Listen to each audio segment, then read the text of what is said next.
नमस्कार दोस्तों, मैं रोहित कुमार आपका स्वागत करता हूं आपके अपने YouTube चैनल में जिसका नाम है हिंदी संसार। तो आज हम पढ़ेंगे हिंदी वर्णमाला। तो चलिए शुरू करते हैं। वर्णमाला किसे कहते हैं? वर्णों के व्यवस्थित रूप को वर्णमाला कहते हैं। अब सबसे पहले बात चलती है वर्ण की। अब वर्ण किसे कहते हैं वो देखिएगा, यानी भाषा की स्वतंत्र इकाई। स्वतंत्र इकाई वर्ण कहलाती है। इकाई कह लीजिएगा चाहे ध्वनि कह लीजिएगा, ये दोनों ही बात एक होती हैं। चाहे इकाई की बात हो चाहे ध्वनि की बात हो, यानी भाषा की सबसे छोटी इकाई या ध्वनि वर्ण कहलाती है। और वर्ण हमारे कितने प्रकार के होते हैं वो देखते हैं। तो वर्ण हमारे दो प्रकार के हमारे वर्ण होते हैं। वर्ण हमारे दो प्रकार के होते हैं। नंबर 1 स्वर और नंबर 2 व्यंजन। नंबर 1 स्वर, नंबर 2 व्यंजन। तो हम व्यंजन को थोड़ा बाद में अभी डिस्कस करेंगे। सबसे पहले हम स्वर को देखते हैं कि स्वर के कितने भेद होते हैं और स्वर का क्या क्या कर सकते हैं। तो चलिए देखते हैं स्वर। स्वर किसे बोलते हैं? जो स्वयं उच्चारित हों उसे बोलते हैं हम स्वर, यानी जिनका उच्चारण स्वयं होता हो उन्हें बोलते हैं हम स्वर। जैसे कि आ, ई और ई, इस तरीके से ही स्वर होते हैं। अब स्वरों की संख्या कितनी होती है ये देखते हैं। स्वरों की संख्या जो होती है वो होती है हमारी 11 हमारे स्वरों की संख्या होती है। अब 11 स्वर किस प्रकार से होते हैं वो हम देखेंगे। सबसे पहले होता है हमारा ह्रस्व स्वर, दूसरा होता है हमारा दीर्घ स्वर और तीसरा होता है हमारा पुलुत स्वर। आजकल ये जो डेफिनेशन है, ये जो प्रकार है, ये थोड़े से बदल गए हैं, इनका रूप बदल गया है। जो ह्रस्व स्वर को बोलते हैं हम मूल स्वर, ये आप याद रखिएगा। ह्रस्व स्वर को बोलते हैं हम मूल स्वर। दीर्घ स्वर को दीर्घ स्वर ही बोलते हैं। जो पुलुत स्वर है उसको हम बोलते हैं संयुक्त स्वर। संयुक्त स्वर। तो चलिए एक बार रिपीट कर लेते हैं। स्वर जो उच्चारण यानी जिसका उच्चारण स्वयं होता हो उन्हें बोलते हैं हम स्वर।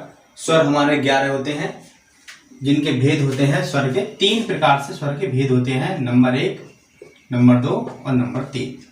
यानी जो ह्रस्व स्वर होता है उसे हम मूल स्वर बोलते हैं, जो दीर्घ स्वर होता है, और तीसरा होता है हमारा पुलुत स्वर यानी संयुक्त स्वर। तो अब हम देखते हैं ह्रस्व स्वर यानी मूल स्वर। तो चलिए देखिएगा, जो मूल स्वर है, मूल स्वर, अब सबसे पहले हम स्वरों को लिख लेते हैं। ये होते हैं हमारे 1 2 3 4 5 6 7 8 9 10 11। तो ये हमारे 11 होते हैं स्वर, यानी हिंदी वर्णमाला की जो पहली इकाई है स्वर, उसे वो होते हैं हमारे 11 प्रकार। तो अब देखते हैं जो हमारे स्वर होते हैं उनको हम किस तरीके से बांट सकते हैं। तो यानी जो सबसे पहले बात आती है ह्रस्व स्वर यानी मूल स्वर की। तो इनमें से मूल स्वर कौन कौन से हुए वो देखेंगे। बहुत ज्यादा महत्वपूर्ण है परीक्षा की दृष्टि से। आजकल इसी प्रकार से प्रश्न पूछे जाते हैं कि मूल स्वर कौन से होते हैं और संयुक्त स्वर कौन से होते हैं, इस तरीके से पूछे जाते हैं। आजकल दीर्घ पुलुत का जमाना थोड़ा चला गया है। तो चलिएगा, मूल स्वर कौन से होते हैं इनमें से हम देख लेते हैं। मूल स्वर होता है एक तो आ, ई, उ और री, जिनकी संख्या होती है 4। आ, ई, उ और री, ये होते हैं हमारे मूल स्वर। ठीक है। आप चाहे स्क्रीनशॉट ले सकते हैं, चाहे आप इसको नोट कर सकते हैं। आगे चलते हैं। तो याद रखिएगा मूल स्वर आ, ई, उ और री ये हमारे 4 होते हैं। अब मूल स्वर के बाद में अब हम देखते हैं दीर्घ स्वर को। दीर्घ स्वर, दीर्घ स्वर। अब दीर्घ स्वर कौन कौन से होते हैं अब देखिएगा। दीर्घ का मतलब होता है बड़ा, यानी सबसे पहले बड़ा आ, फिर बड़ी ई, फिर बड़ा ऊ, फिर ए, फिर आई, फिर ओ, फिर औ, जिनकी संख्या होती है 7। आ, ई, उ, ए, आई, ओ, औ। 1 2 3 4 5 6 7। आप याद रखिएगा जो दीर्घ स्वर होते हैं ये हमारे 7 होते हैं। ये इनको आप याद रखिएगा, परीक्षा में पूछा जा सकता है कि कोई भी एक इनमें से दे दिया और पूछा कि इनमें से दीर्घ स्वर कौन सा है, तो आपको तब बताना होगा कि दीर्घ स्वर कौन से होते हैं। अब चलते हैं तीसरा जो प्रकार होता है हमारा, वो होता है हमारा संयुक्त स्वर। अब देखिएगा जो संयुक्त स्वर होते हैं, यहां देखिएगा संयुक्त स्वर। संयुक्त स्वर होते हैं हमारे 4। कौन कौन से होते हैं देखिएगा, जो लास्ट के 4 होते हैं वो हमारे संयुक्त स्वर होते हैं। 1 2 3 4। ए, आई, ओ और औ। अब ये संयुक्त स्वर होते कैसे हैं, ये किन किन, क्योंकि संयुक्त है तो कहीं ना कहीं ये बात है कि कोई ना कोई 2 वर्ण यानी 2 स्वर इसमें मिल होंगे तभी तो संयुक्त हुआ। तो संयुक्त का मतलब है कि एक से अधिक यहाँ स्वर हैं। तो ए, आई, ओ और औ में कौन कौन स्वर हैं वो हम देख लेते हैं। तो इसका होता है आ प्लस ई मिलके हो जाता है ए। ओ का होगा आ प्लस ए, सॉरी ए, खाली ए, आई नहीं ए, आ प्लस ए।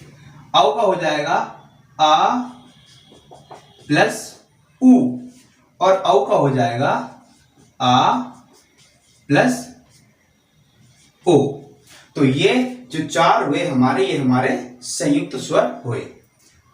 तो यहां तक आपको ये बात समझ में आ गई होगी। तो चलिए अब हम नेक्स्ट चलते हैं। अब नेक्स्ट है, ये हो गए हमारे स्वर। अब देखिएगा दूसरा अनुस्वार। अनुस्वार, अनुस्वार क्या होता है? अनुस्वार जो ना तो स्वर हो और ना ही व्यंजन हो, वो क्या होता है? अनुस्वार होता है। तो अनुस्वार कौन कौन से होते हैं? अंग और आह, जिसको हम विसर्ग बोलते हैं। ये आप याद रखिएगा। अनुस्वार होते हैं अंग और अह, यानी ना तो स्वर होते हैं ना ही ये व्यंजन में काउंट होते हैं, यानी गिनती आती है। यानी अंग और अह यानी जो विसर्ग होता है उसे बोलते हैं हम अनुस्वार। तो चलिए अब हम देखते हैं व्यंजन। तो देखिए जो व्यंजन है, सबसे पहले जो व्यंजन जो कहलाते हैं, जो व्यंजनों की संख्या सबसे पहले क्या हुई? व्यंजनों की संख्या हुई हमारी 33। यानी व्यंजन की डेफिनेशन क्या हुई, परिभाषा क्या हुई? ऐसे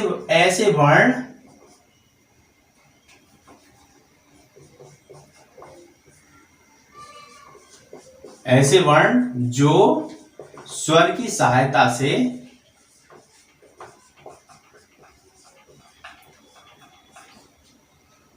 बोले जाते हैं,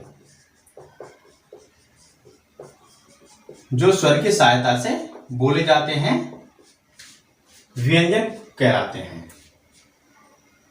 अब कैसे होते हैं देखिएगा। जो अब मान लीजिएगा एक स्वर, एक व्यंजन ले लीजिएगा, जैसे कि हमने ले लिया का। अब का उच्चारण स्थान कैसे होगा? का हलंतम के साथ और आ, ये होगा इसका वर्ण विच्छेद। यानी जो का जो प्रोनाउंसिएशन है, यानी उच्चारण है, जो का उच्चारण होगा क और अ, तब मिलकर बनेगा हमारा का। तो ये इसकी डेफिनेशन हुई।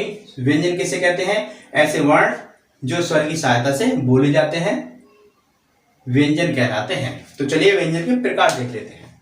तो सबसे पहले जो वर्ण व्यंजन है, सबसे पहले होते हैं हमारे स्पर्श व्यंजन।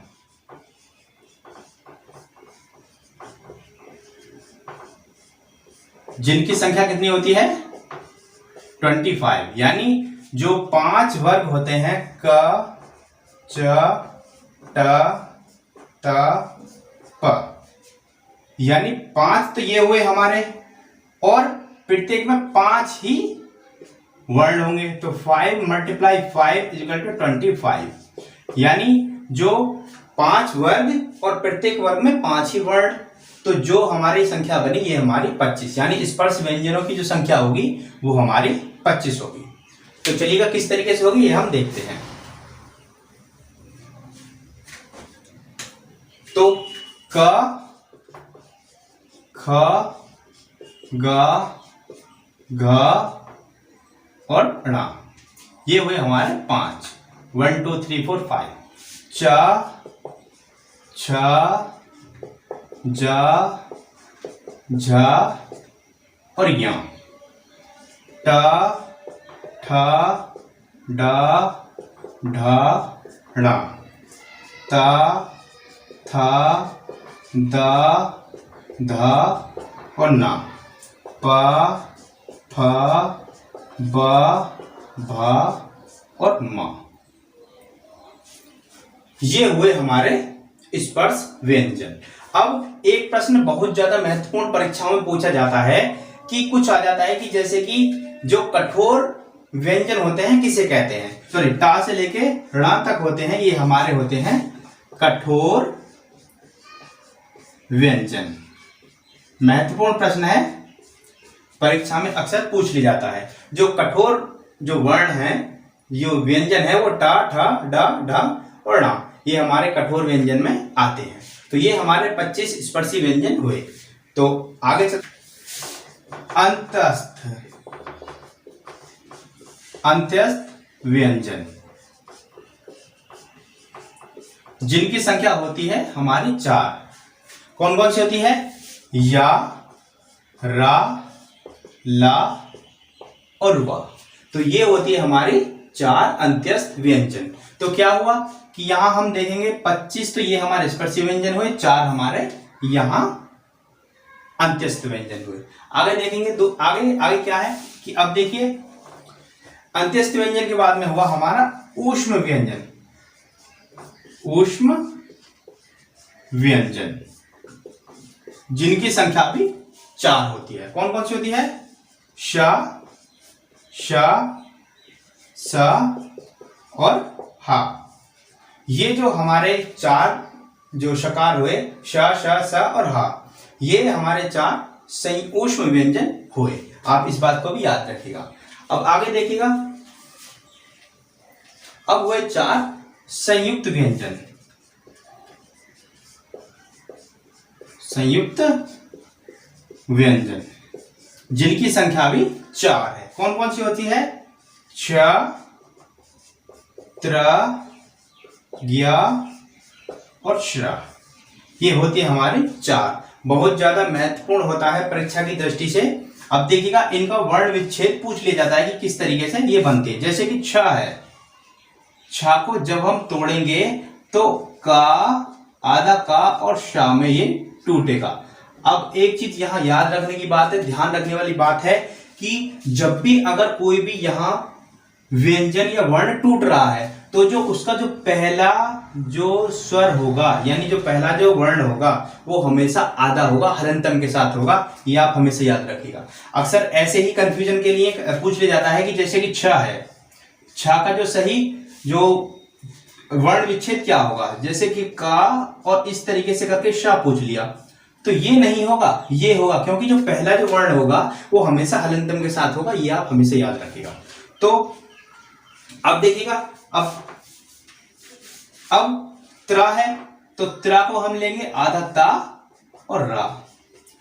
ज्ञा है, ज्ञा को आधा लेंगे जा, सॉरी जा प्लस या, और श्रा को हम लेंगे आधा शा और रा। इस तरीके से हमारे जो ये चार जो संयुक्त व्यंजन है इनका हम वर्ण विच्छेद करेंगे। बहुत ही ज्यादा महत्वपूर्ण है, परीक्षा की दृष्टि से अक्सर ऐसी बातें पूछ ली जाती हैं परीक्षा में। तो चलिए आगे देखते हैं। द्वित गुण उत्क्षिप्त उत्क्षिप्त उत्क्षिप्त व्यंजन यानी ड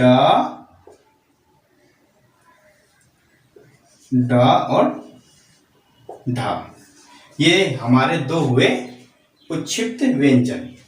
तो अब हम इनकी संख्या काउंट करेंगे। तो व्यंजन हमारे कितने, स्वर हमारे हुए 11 प्लस स्पर्शी व्यंजन हुए हमारे 25 और अनुस्वार और अनुस्वार हुए हमारे 2, अंत्यस्थ व्यंजन हुए हमारे 4, ऊष्म व्यंजन हुए हमारे 4, संयुक्त व्यंजन हुए हमारे 4 और उत्क्षिप्त व्यंजन हुए हमारे 2। तो अब हम इनको काउंट करेंगे तो जो ऐड बनेगा ये हमारा बनेगा 52, यानी जो हमारे वर्णों की संख्या होती है हिंदी वर्णमाला में, जो वर्णों की संख्या होती है वो होती है हमारी 52 यानी 52। आप इन्हें ऐड कर लीजिएगा। तो बस आज के लिए बस इतना ही। आप हमारे वीडियो को लाइक कीजिएगा, हमारे चैनल को सब्सक्राइब कीजिएगा। हम इसी प्रकार से आपको अच्छी वीडियो लाते रहेंगे। Thank you.